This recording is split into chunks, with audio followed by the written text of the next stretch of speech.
Alam mo kung ano ang kakaiba sa mga lalaking bigla na lang nawawala sa buhay ng babae. Hindi sila ang pinakamaingay. Hindi sila ang pinaka-sweet. At kadalasan, hindi rin sila ang pinaka-nagpapapansin. Pero sila ang mga lalaking hindi basta nakakalimutan. May isang bagay na napapansin ng maraming lalaki. Kapag lagi kang nandyan, parang normal ka lang sa kanya. Pero kapag bigla kang nawala, doon nagsisimula ang tanong sa isip niya. Nasaan na siya? Sa video na ito, pag-uusapan natin kung ano talaga ang nangyayari sa isip ng isang babae kapag bigla kang nawala sa buhay niya.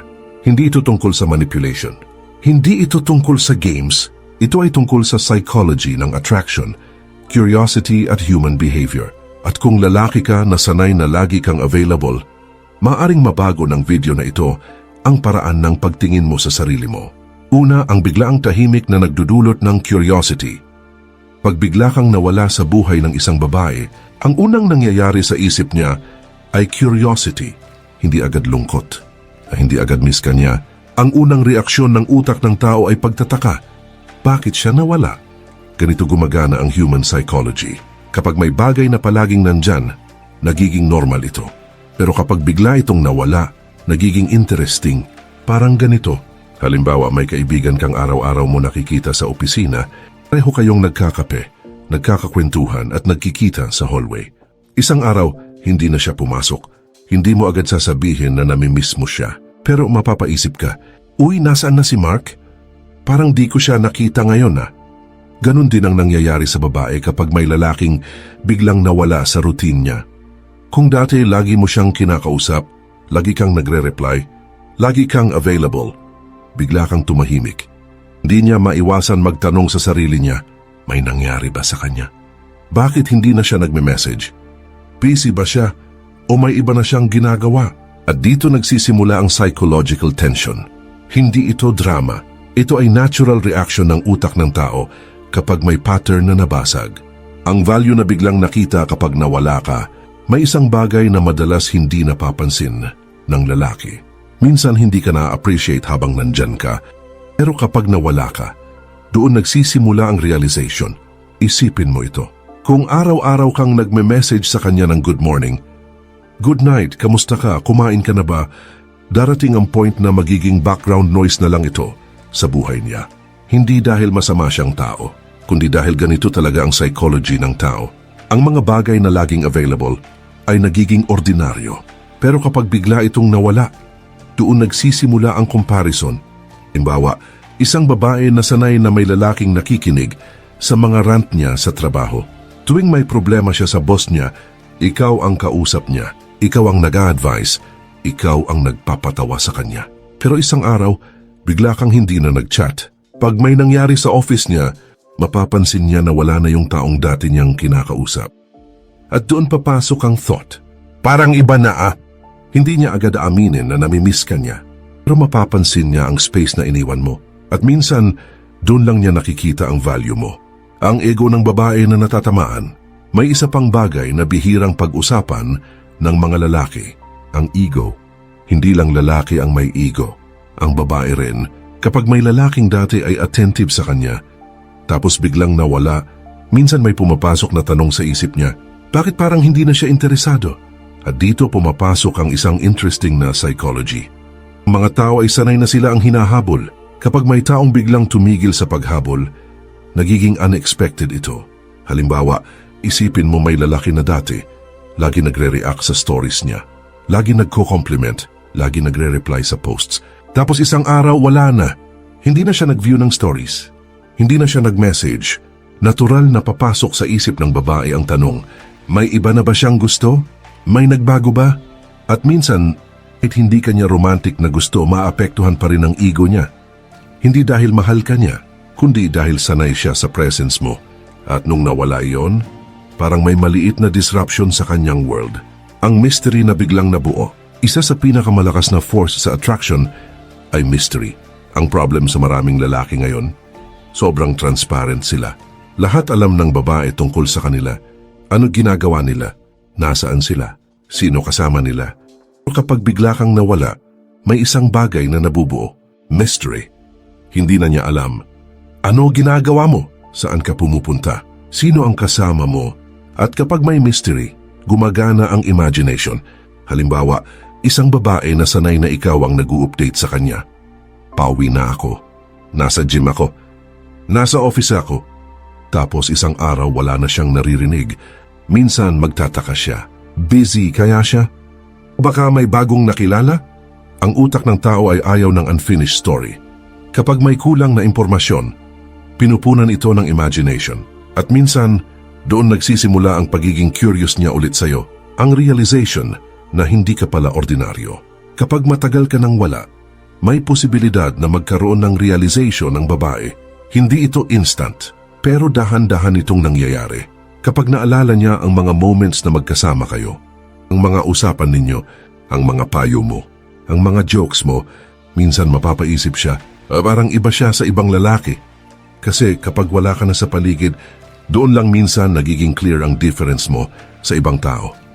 Halimbawa, kung ikaw ay lalaking hindi needy, hindi drama, hindi manipulative, kapag nawala ka, mapapansin niya na ibang energy ang dala mo kumpara sa iba. At minsan doon lang niya nakikita ang bagay na hindi niya nakita habang nandyan ka.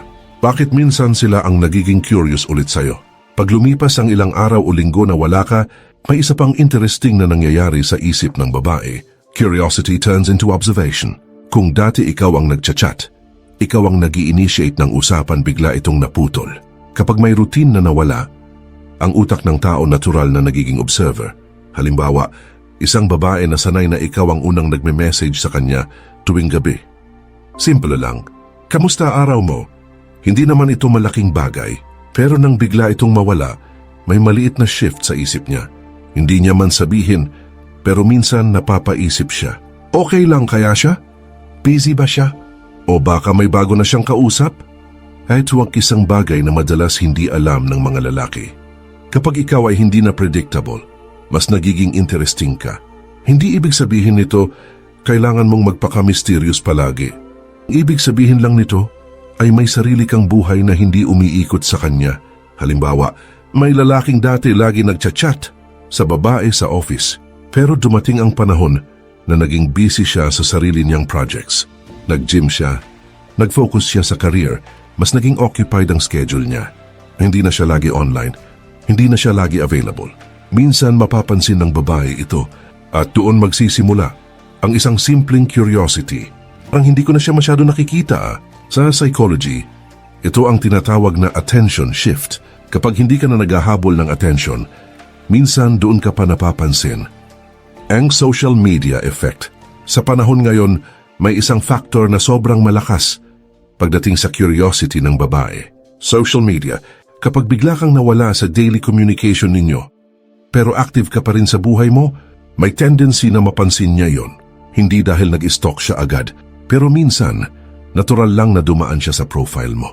Halimbawa, isang babae na sanay na nakikita ang pangalan mo sa notifications niya, biglang tumigil. Pero isang araw nakita niya na nag-post ka ng picture sa gym o kaya nag-story ka na kasama ang mga kaibigan mo. Biglang papasok ang thought, busy pala siya, may ginagawa pala siyang iba.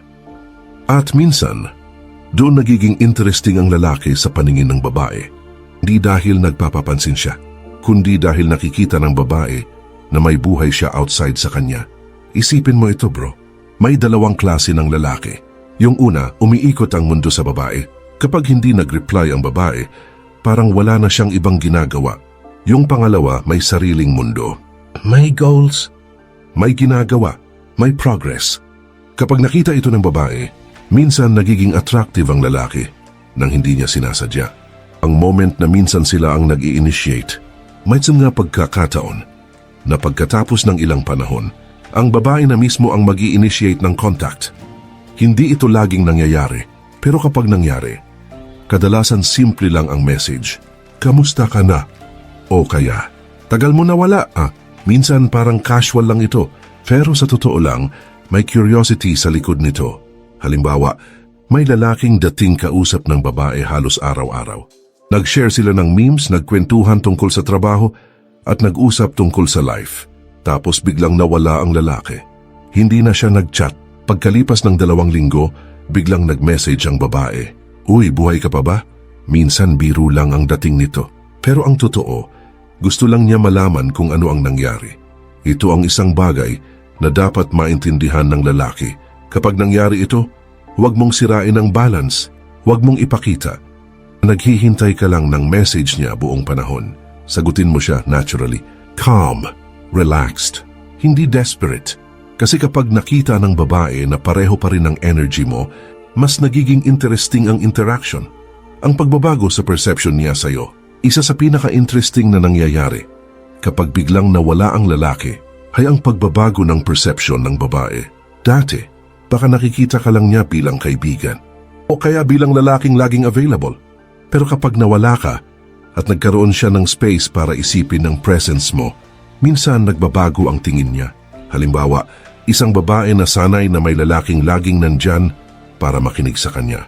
Hindi niya ito masyadong pinapansin noon, pero nung nawala ito, napansin niya ang difference.